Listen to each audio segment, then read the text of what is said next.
Hi guys, so today we'll start with the new question from group A, which is question number 2. So we have to write a Python program to store marks scored in fundamental of data structure by n students in the class. Write a function to compute the following. First of all, average score of the class, highest score, lowest score of the class, count of students who were absent for the test, and display the marks with highest frequency. So let's just copy this code and head on to our text editor.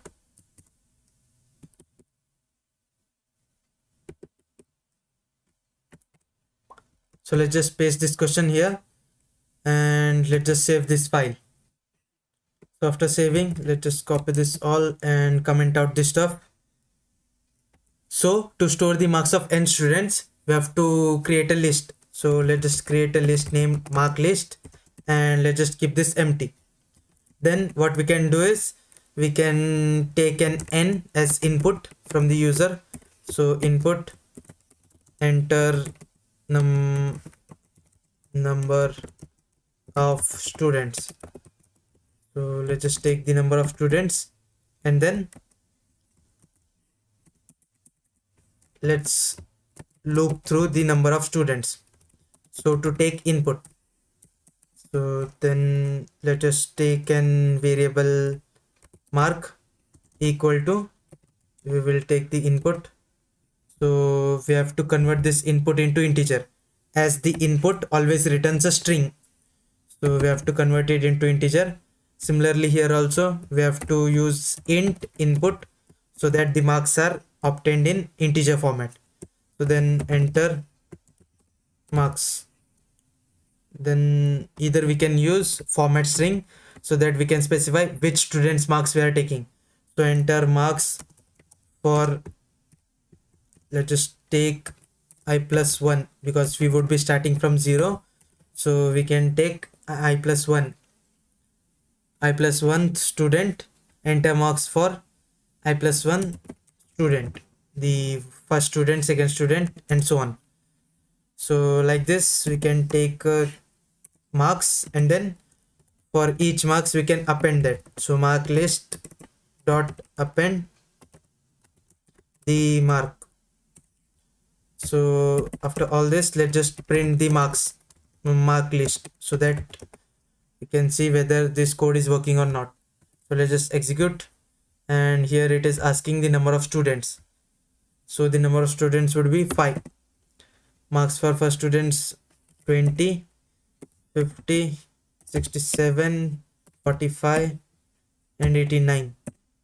So here we got a list and it's working fine. So now we have a list of students and with their marks. So what can we do now is we can head on to creation of the functions to compute various stuff. So first of all, we have to calculate the average. So for the calculation of average, what we have to do is, we know the basic formula of average. First of all, sum all the elements of the mark list and then divide by the number of students. So let's just comment this out and again take a for loop.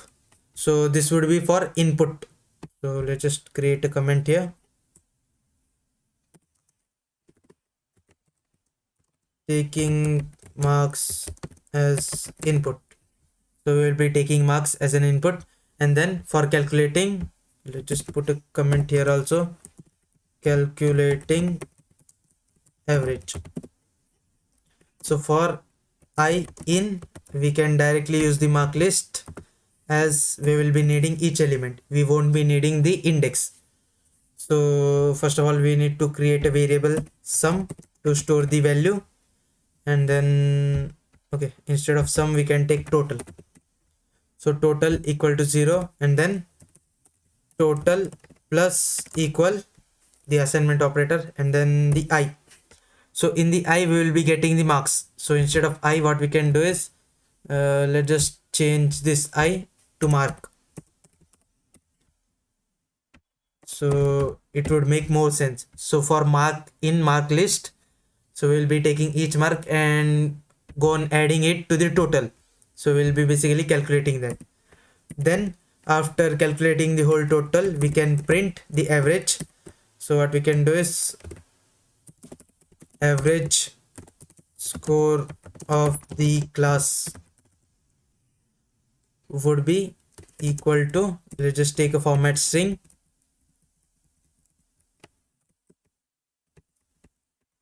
and then let's just put here total divided by n. So n would be the number of students and total variable would have the sum of all the elements in the mark list. So let's just execute this, and what we can do is instead of taking this input, let's just give input directly. So comment that and we can give some input randomly.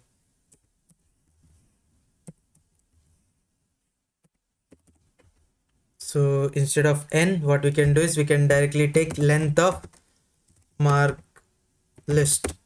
So this should also work fine. So here we are getting 50. So let's just print the total also. So print total. For our reference, we won't be using this in our question, but for our reference we can take this. So 251 divided by 5. So we have 5 elements. So this should give us, yeah, nearly approx 50.2. So let's just remove this total. So this function is working fine. So let's just print a dot so that we can see which question we have completed. So a, we can directly put here a, so instead of printing another text.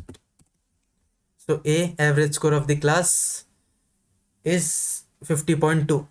Then the second question, second statement says that we have to calculate the highest score and lowest score.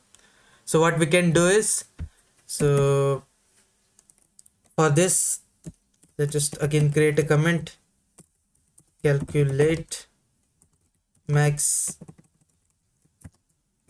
and min. So basically highest and lowest is the maximum and minimum score. So what we can do is we can take two variables, max underscore value, and assign it to mark list of 1. So mark list of 0.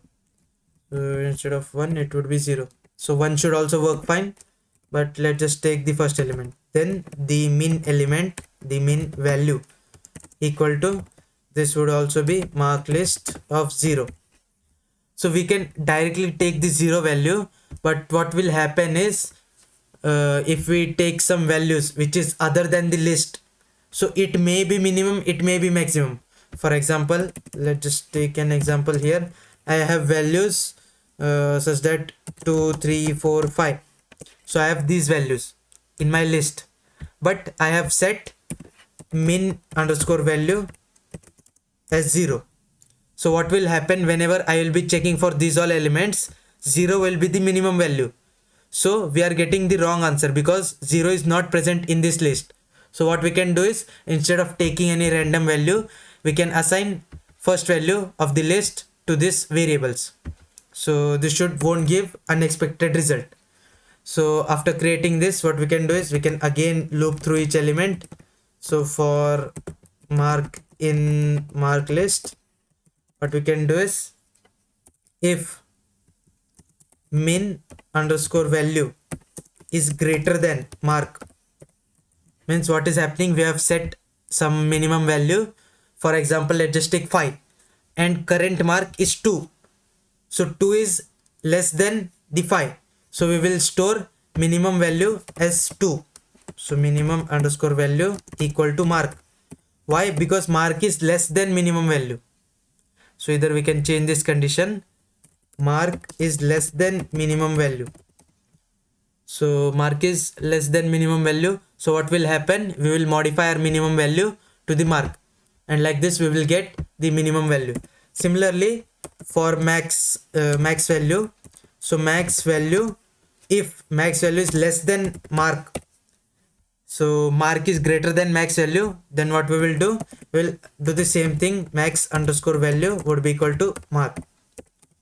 So like this we will get maximum and minimum value. So let's just print this thing also.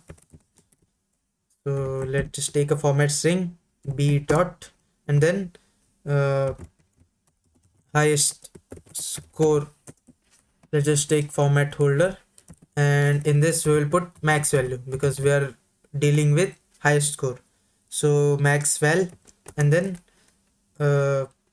highest score, let's just put equal to, and then and lowest score equal to, again the format holder, and min value.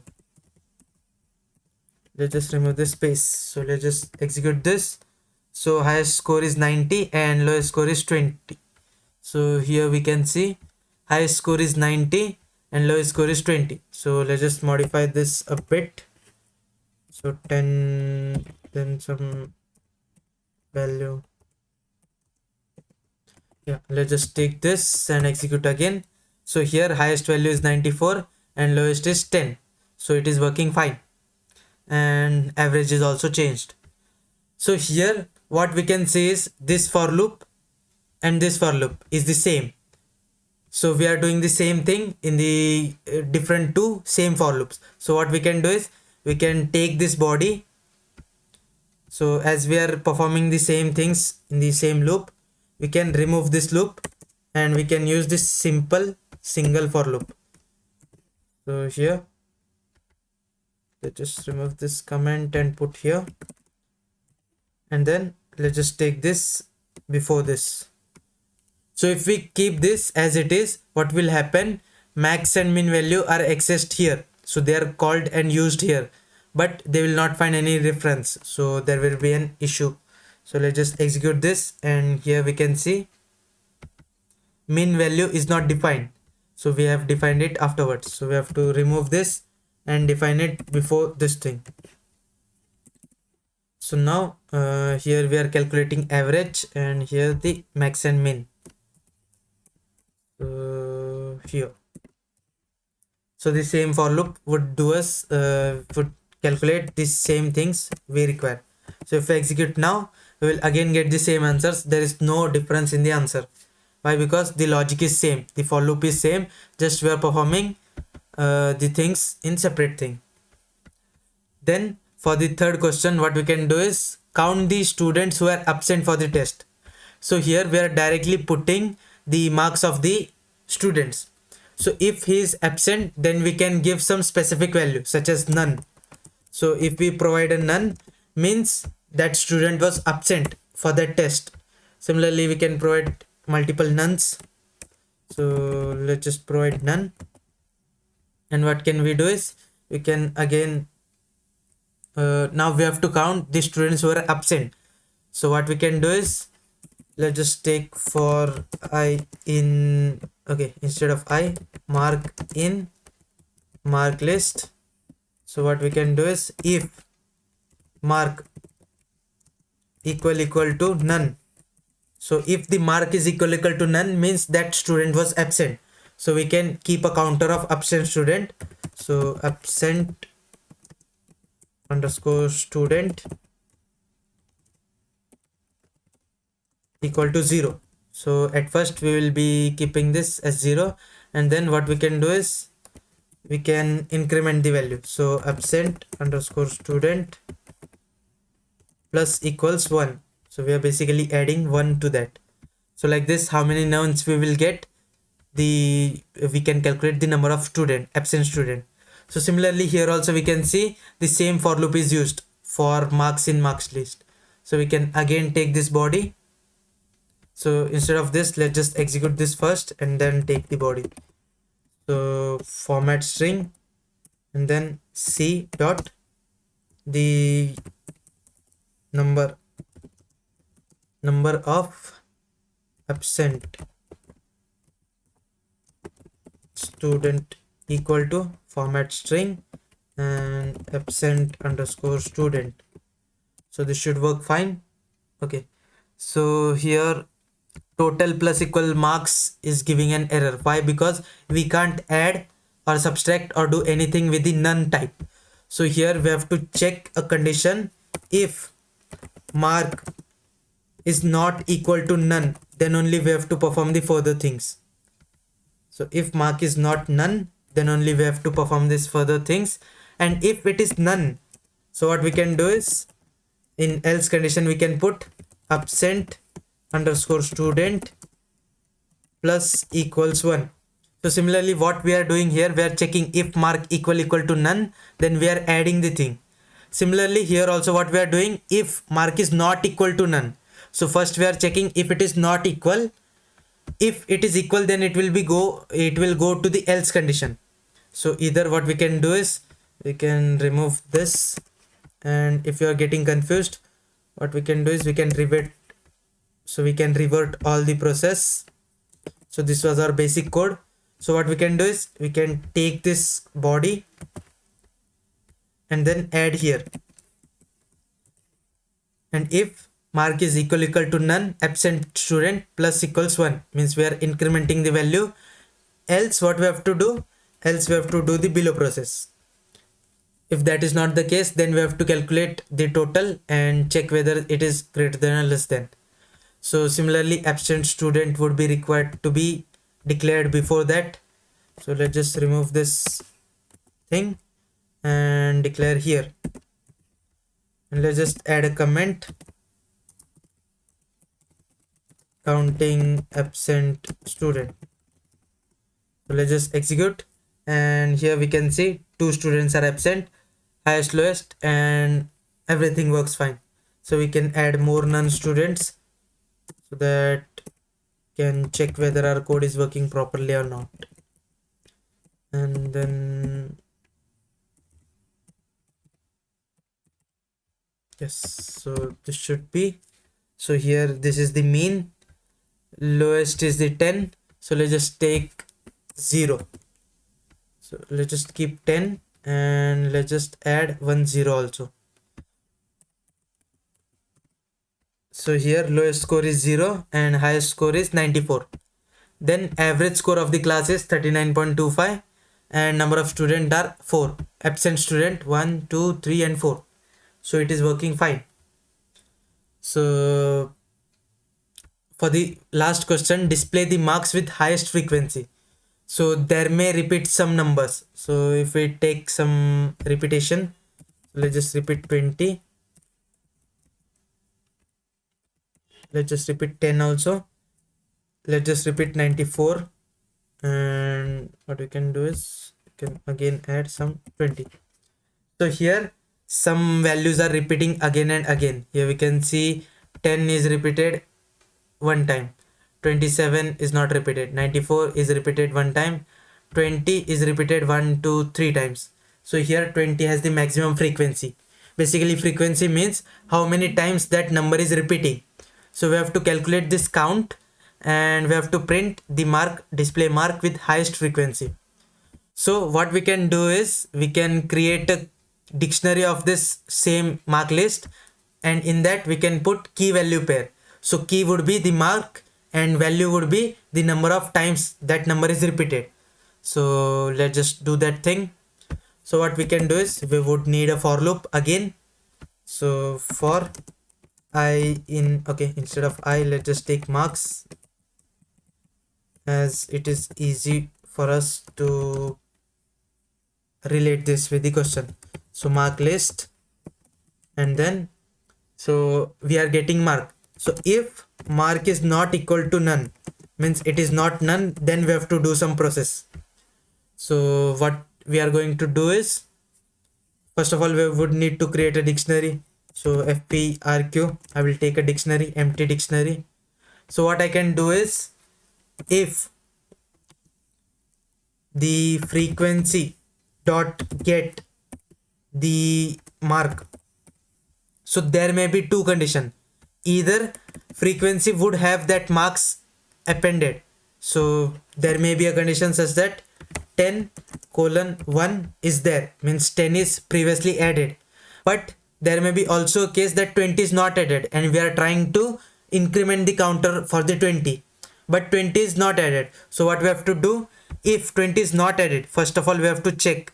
If 20 is not added, then we have to add it. If it is already present, then we have to just increment it. So we have to do this thing. So we can do this using the get method of the dictionary. So it will check frequency, which is the dictionary name, dot get, and the key value. So key name. So here the key name would be mark.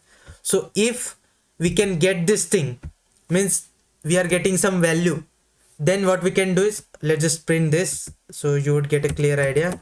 So let's just print this frequency dot get marks.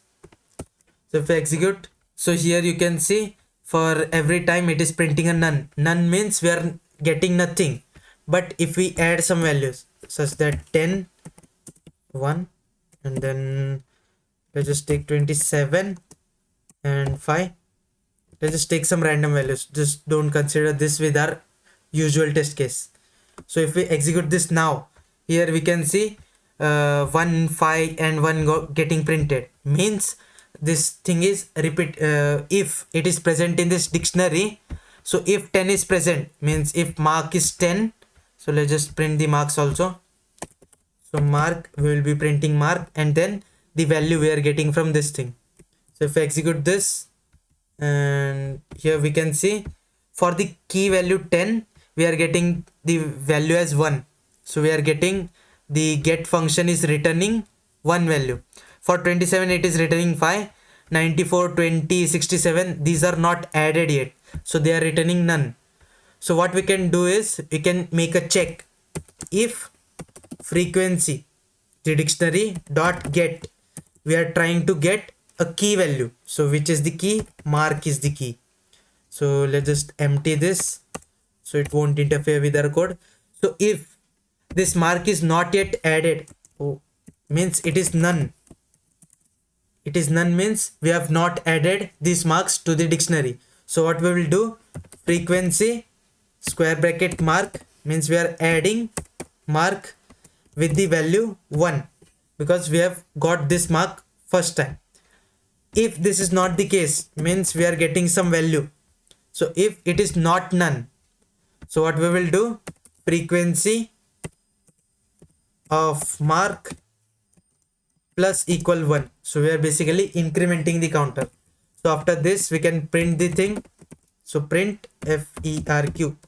Let's just execute this. So here we can see 10 is repeating twice, 27 has a frequency 1, 94 has 2, 20 has 4, 67 1, 89 1, and other all is 1. So like this we can count the frequency and store it in a dictionary. So if you don't want to store this, you can either create a list and then go on incrementing if you get that value, but this method seems more appropriate. So what we can do is, we are again using the similar for loop. So we will take this thing, copy this, and here we can see if mark is not none. So here if mark is none, so we have to not put here, we have to put in else condition. So what we can do is, we can put this in else condition, if frequency dot get marks, and this thing of calculating the dictionary, and we have to also create this empty dictionary above. So let's just create this, and then let's just put a comment, calculating frequency. So this should work fine. So we can remove this thing, and let's just execute this. So we are getting the same thing, no changes. So here in the question D, they have said to display the marks with highest frequency. So what we have to do is, we have to first calculate the frequency, then for each key value in the frequency, so for each value we have to loop. So first of all, for 10, 27, 94, 20, 67, we have to check which number has the highest frequency. So here we can see 4 is the highest frequency for the number 20. So what we have to do, we have to loop through, let's just say key, okay, instead of key we can say marks, for mark in frequency dictionary. So we are looping through dictionary. So let's just print this thing so that you would get an idea what we are working with. So let's just execute. So here you can see 10, 27, 94, 20, this is getting printed. Means the keys of the frequency we are getting in the mark. So what we can do, if we need the key value for the key, we can use frequency dictionary and then the square bracket and the key name. So here the key name is coming inside this mark variable. So if we execute this now, okay, let's just execute this, and here you can see 10 has the value 2, means the frequency, 27 has 1, 94 has 2, 20 has 4. So here we have to again keep a track of this maximum value. So let's just create highest underscore frequency equal to 0. So we can here set this value to 0 because we know there would be and there should be one value which is greater than 0. So we can put 0 here. So then what we can do is, in each loop we can check if frequency of mark, means we are accessing that element using the key value, if that frequency is greater than the highest frequency. The same thing we used in the max value function, so while searching for the maximum value. So the same thing, if frequency of marks is greater than highest frequency, then what we have to do is highest underscore frequency equal to FERQ, frequency of the mark. So like this we will get the highest frequency. So let's just print highest frequency. So here highest frequency is 4. So this 4 is for which value? Now we have to use that value, we have to print that value. So what we can do is, we can again take a value, highest frequency marks equal to 0, and then whenever we change this value, whenever we change our frequency, we have to change the marks value too. So highest frequency marks, mark would be fine because we are not calculating multiple. So highest frequency mark equal to the mark, so we are directly taking that mark. So we can change this variable and let's just see. Yes, now we are getting the same value which we needed. So let's just cut this, take a print format string, and then d dot the, let's just take mark with highest frequency is equal to the highest underscore frequency underscore mark. So here let's just modify this and execute. So here we are getting number as 20. So now you would think why we are not taking this same for loop again here, because for each case we did the same. But here, as you can see, we are looping through the frequency dictionary, not the mark list. So here this is a separate for loop, so this should be separated from the main thing. So therefore we have kept this thing as separate. So if we execute this again, and it should work fine. So before printing this ABCD, let's just print the main question. So what we can do is, instead of commenting this, we can create this as a doc string. So as in the last case we did, similarly we can create this as a doc string for this file, and then let's just print this doc string. So to print doc string directly, what we can use is a magic variable which is underscore underscore doc underscore underscore. And if we execute this, here now you can see the question is also printed. We haven't added anything, but automatically whenever we use this 3 quotes, double quotes, it considers this as a doc string, so document string. So we can directly print this using underscore underscore doc underscore underscore. So this is a magic variable which can directly give the question. And this was about the question and the solution for this. So this is all for this video. Let's just meet with a new question in our next video.